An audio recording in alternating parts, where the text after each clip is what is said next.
Hi. Greetings, my folk. We all heard Paganini and how great he is. That in his time there was no individual who could compare to him, and that people thought that he bought his playing skills by selling his soul to devil. But there was one individual who kept motivating Paganini to practice like no one else before, or maybe. Because, Paganini grew up in a cruel environment. His father used cruel methods to motivate Paganini to practice. So that was one of the reasons why Paganini was so great. But after the father gained... Цицу. Що це? Ти куди полетів? Там ж. Все. Цицу. Що це? Ти куди полетів? Там ж. Все.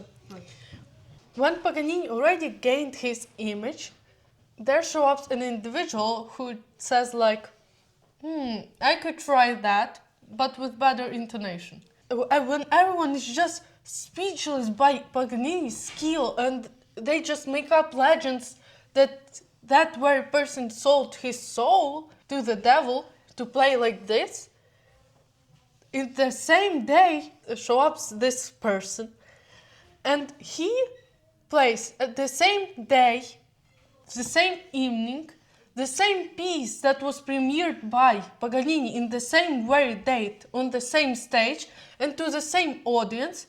That person shows up and plays that same piece but even better to the same audience, and even Paganini is speechless. So who that is? Heinrich Wilhelm Ernst, one of the leading virtuoso violinists of 19th century. Today is rarely mentioned, but in his lifetime he was compared to Paganini. He pushed the technical limits of violin further than of his contemporaries in that time.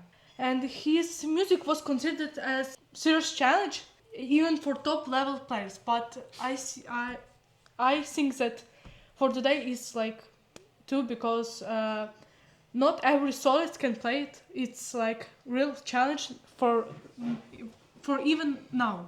They are still, to our time, they are still a huge challenge, and not everyone can play them. And even if you listen to soloists of our time, Hilary Hahn, Van Gogh, it's still visible that it's a huge challenge. Double stops, harmonics, that last artificial harmonics, double harmonics, and so on. In the 19th century, Europe had many great virtuoso violinists, and of course, all the noise was mostly around Paganini.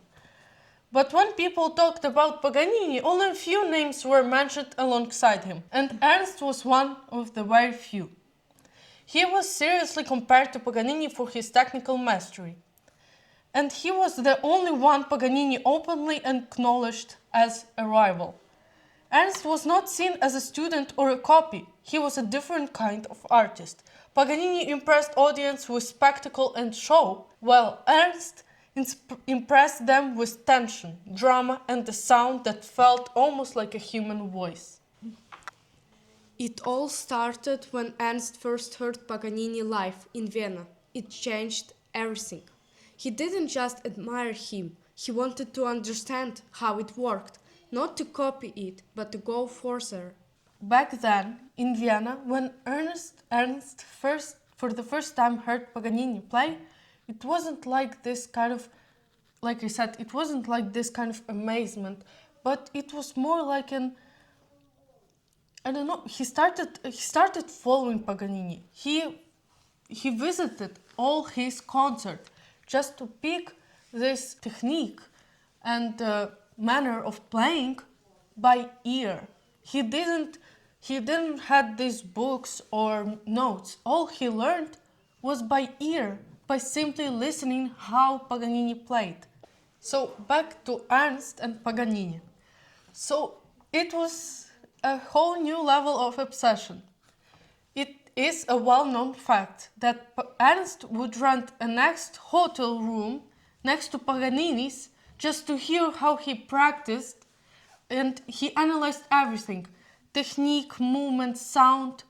He was like, it wasn't like a fan admiration, it was just an obsession. He wanted to know how, and I don't know, some claim that he even peeked like through this small hole in the wall just to see how like what is his technique, just to copy it later.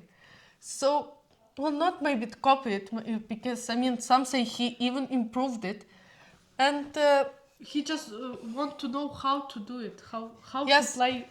I mean, you could ask, where is his parents, teacher, and why would you suffer like this? Well, he was born in a Jewish family, and back then in Europe, that was they were treated quite questionably. So he couldn't like go to school like anyone else. Well, as far as that's what my source says, and it had an impact on his path, his life. So the only way was to learn by himself. He truly made his career by himself.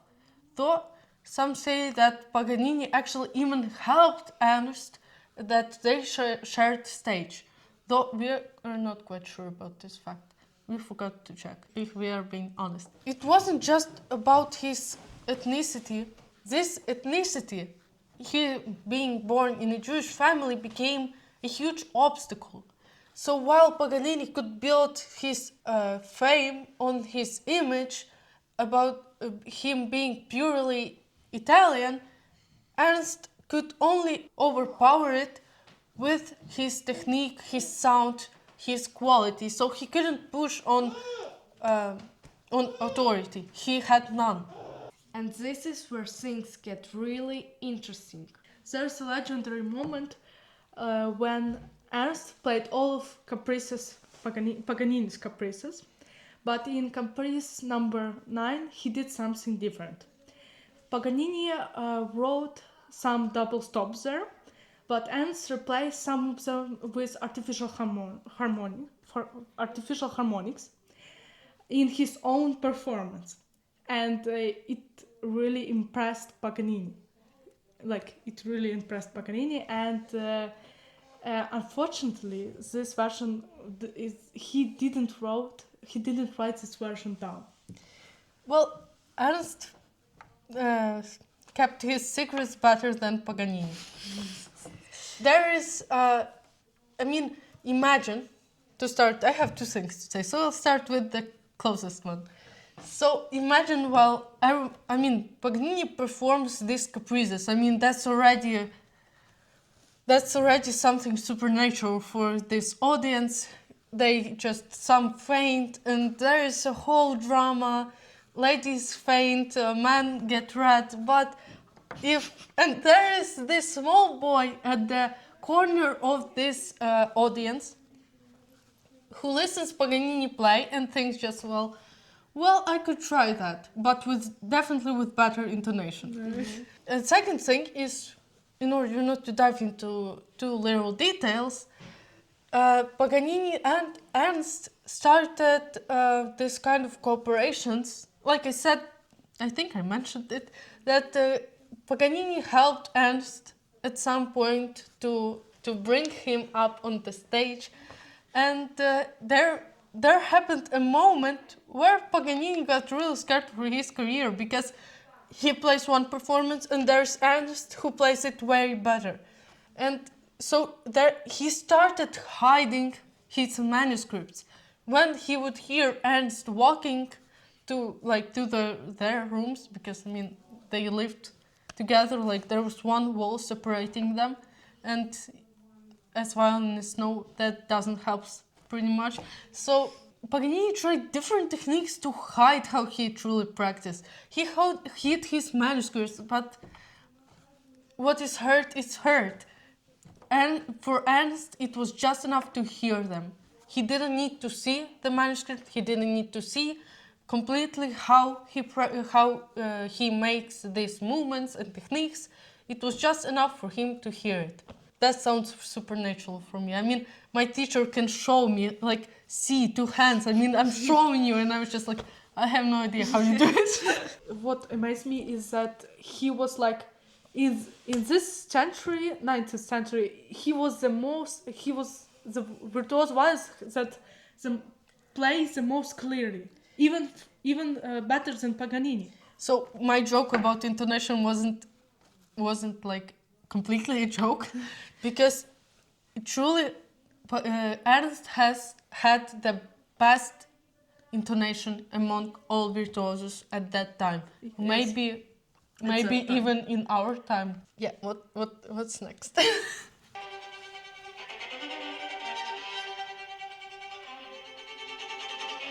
What am I doing with my life?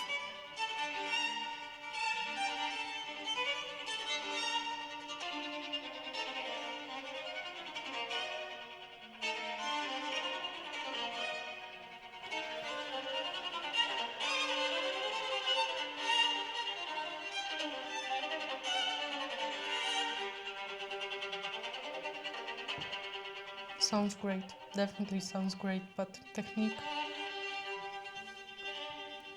You definitely need to listen to El König because it's amazing. amazing. Well, I mean, it sounds great, but I think you can spend 1 hour to. No, I mean I was playing Wieniawski and Caprice Etude Wieniawski number 8, and it was just.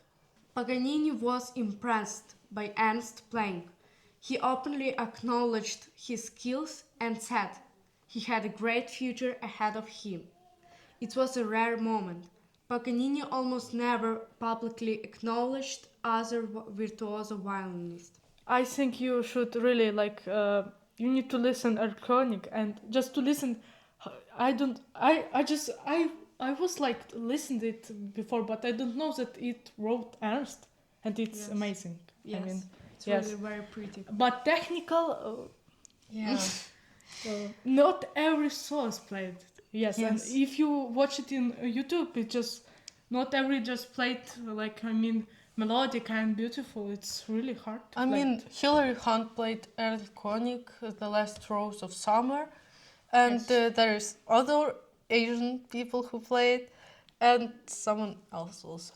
I mean, I also know Van Gogh delightfully played The Last Summer of Rose. I mean, he was having fun.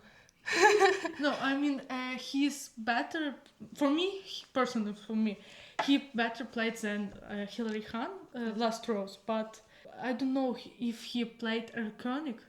Yes, but yeah, for me Hilary Hahn is like she played it, but it was hard for her body. It feels like it was hard technically. She plays this she plays these pieces like when she's really young. I mean, you can see that she's young, and the quality of camera, you can say that it was a long time ago. Well, of course, debatably a long time ago, but anyway, you can.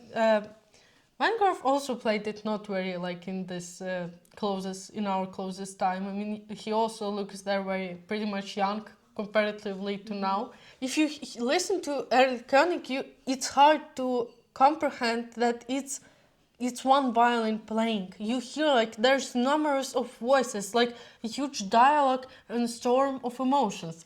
tension. Yes, so Deep, and yeah. Beautiful, what to say? Beautiful. beautiful but impossible.